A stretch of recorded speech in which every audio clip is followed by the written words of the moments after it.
투자할 기업을 찾아가는 방법은 두 가지가 있습니다. 탑다운 방식과 바텀업 방식이 그것입니다. 기존의 주식시장 분석법에서 흔히들 사용하는 용어이기도 하지만 제가 사용하는 두 단어는 다른 의미를 갖습니다. 먼저 탑다운 방식의 투자는 내가 투자하기에 좋은 시장 분위기가 형성됐다고 판단하는 시황을 선택하는 것에서 출발합니다. 기존 분석이론에서 말하는 탑다운 방식은 세계 경제와 국가별 경제에서 다루는 금리, 환율, 경기지수와 국가지수 모든 것에서 시작해서 향후 성장이 확실할 것이라고 판단되는 산업을 선정하고 그 속에서 보석 같은 기업을 찾는 분석법을 말합니다. 그러나 저의 탑다운 방식은 철저하게 주식시장이 강세장인지 약세장인지로만 판단하고 그 판단은 다우지수와 나스닥 지수의 상승과 하락으로만 판단합니다. 이렇게 단순화시킨 탑다운 방식에서 강세장과 약세장을 구분하는 것은 어렵지 않습니다. 연일 지수들이 하락하며 하락에 대한 우려감과 공포감을 조성하는 뉴스들을 많이 접하면 약세장인 것이고, 연일 지수들이 상승하며 장밋빛 전망을 내놓으며 상승에 대한 뉴스들이 넘쳐나면 상승장인 것입니다. 이렇게 일상생활을 하며 뉴스를 접하는 것만으로도 강세장과 약세장의 큰 마디는 충분히 판단할 수 있습니다. 강세장과 약세장에 대한 판단은 매수 기법을 다르게 활용하게 합니다. 약세장일 때는 음봉의 연속 출현을 중심으로 한 도지형 캔들과 망치형 캔들에서 저점 매수를 기본으로 한 분할 매수 전략을 진행하는 빈도가 높아지며, 강세장일 때는 주가가 지속적인 상승을 하다가 조정이 나온 시점에서 매수가 들어가는 눌림목 매매의 빈도가 높아집니다. 또한 추세 돌파를 진행할 때 과감하게 추격 매수를 하는 돌파 매매의 경우 약세장일 때는 함정이 많아짐으로 지양하고, 강세장일 때는 과감할수록 고수익이 추구되기에 돌파 매매를 지향해야 합니다. 바텀업 방식의 용어도 기존 주식시장에서 사용되던 것입니다. 특정 종목의 내재 가치를 손익계산서, 대차대조표, 현금 흐름표와 같은 재무제표를 PER,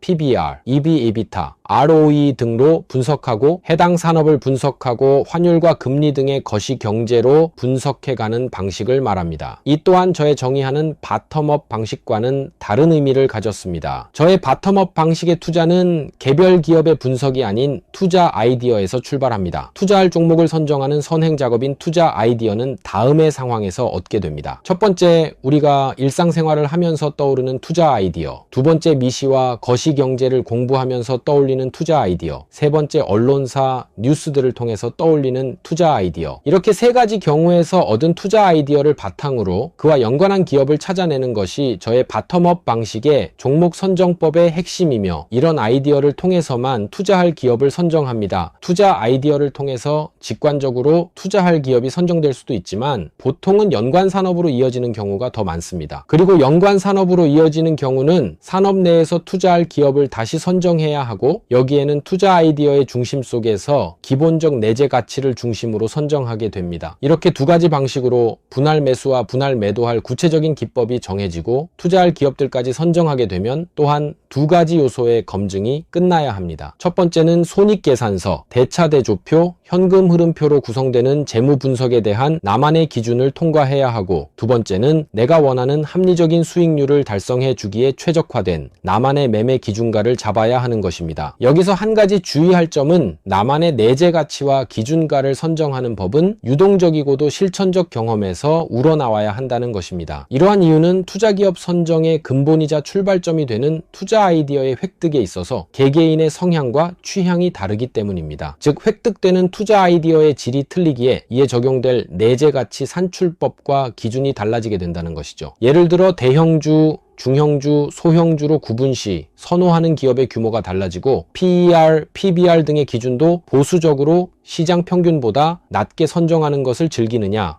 공격적으로 높게 잡는 것을 즐기느냐에 대한 차이로 이어진다는 것입니다. 그렇기에 이는 계속되는 투자를 진행하며 나만의 내재가치 평가법과 나만의 기준 주가를 수정 작업해야 하며, 수정한 내재가치 산출법과 수정한 기준을 통해서 다시 투자 전략을 새롭게 결정해야 합니다. 오늘의 주가와 내일의 주가를 맞춘다는 것은 도박의 영역입니다. 이는 특별한 진실도 아닌 주식 투자를 조금이라도 해보면 알게 되는 사실입니다. 그렇다면 모든 투자는 이를 깊이 깊이 있게 인지하고 전략을 세우는 것이 핵심이 됩니다. 즉 틀이 되는 고정된 전략의 패턴을 수립하고 그 전략을 시황에 따라 대응하면서 다듬고 이에 대한 결과를 끊임없이 고찰하는 것만이 나의 투자가 성장하는 방법이라는 것입니다. 이러한 과정을 통해 이기는 투자를 하다 보면 투자가 운의 영역이 아닌 과학의 영역임을 알게 됩니다. 결국 주식 투자라는 것은 좋은 시장은 좋은 시장대로, 나쁜 시장은 나쁜 시장대로 소화해 나가는 과정의 연속이라는 것을 깨닫게 되는 것입니다.